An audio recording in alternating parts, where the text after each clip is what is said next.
চাই না। আমাদের যে স্বরাষ্ট্রমন্ত্রী, আমাদের যে প্রধানমন্ত্রী, তারা আমাদেরকে ডিফাইন করবে কোনটাকে মক বলা হবে এবং কোনটাকে আন্দোলন বলা হবে।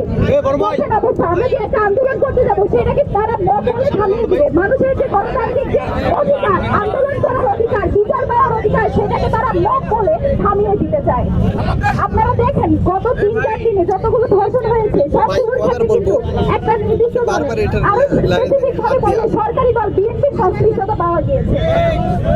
এই সংশ্লিষ্টতা পাওয়ার পরে আমরা যেরকম আগে দেখতাম ব্যক্তির দায় কোনো সংগঠন নেবে না, সেই ধরনের ভূমিকায় তারা আবার অবতীর্ণ হয়েছে। আপনারা দেখেন এই যে একটা দল তাদের সকল দায় ব্যক্তির উপর দিয়ে নিজস্ব যে দায় সেটা দিয়ে সরিয়ে দিচ্ছে।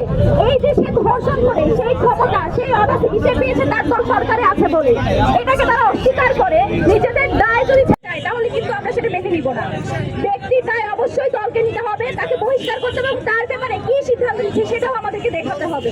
যদি তারা এটা না পারে তাহলে তারা বলুন জনগণ আন্দোলন সংগ্রামের মাধ্যমে তাদের যে ন্যায্য অধিকার, তাদের যে বিচার পাওয়ার অধিকার সেটা তারা আদায় করেনি, সেটাও তারা করতে দিবে না। মক বলে নাকি মক বলে আন্দোলন, যত ধরনের আন্দোলন সংগ্রাম সবগুলোকে তারা মক আখ্যা দিবে, কিন্তু নিজেরা যখন করবে সেটা হয়ে যায় বিক্ষোভ।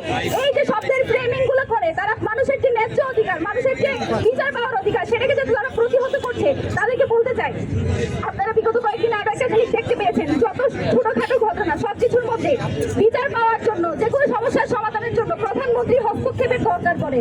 আমরা এই কালচার দেখলাম বিগত সময়ে পৃথিবীতে যত যাই হয়ে যাক, যখন প্রধানমন্ত্রী হস্তক্ষেপ করেন তখন শুধুমাত্র সেই সমস্যার সমাধান পাওয়া যেত। হাসিনাকে হাসিনা বানিয়েছে কিন্তু এই কালচার। আমরা বাংলাদেশে আরেকটা কোনো হাসিনা দেখতে চাই না, তারেক রহমানকে আমরা হাসিনা হয়ে উঠতে দেখতে চাই না। এই ব্যাপারে তারেক রহমান কি সিদ্ধান্ত নিয়েছেন সেটা আমরা জানতে চাই এবং এই ব্যাপারে যতগুলো ধর্ষণ হয়েছে সেই ধর্ষণের ব্যাপারে চিরতলার সেই সরকার ঘোষণা করবে বলে আমরা তাদের উপর আশ্বাস রাখতে চাই, বিশ্বাস রাখতে চাই। ধন্যবাদ সকলকে।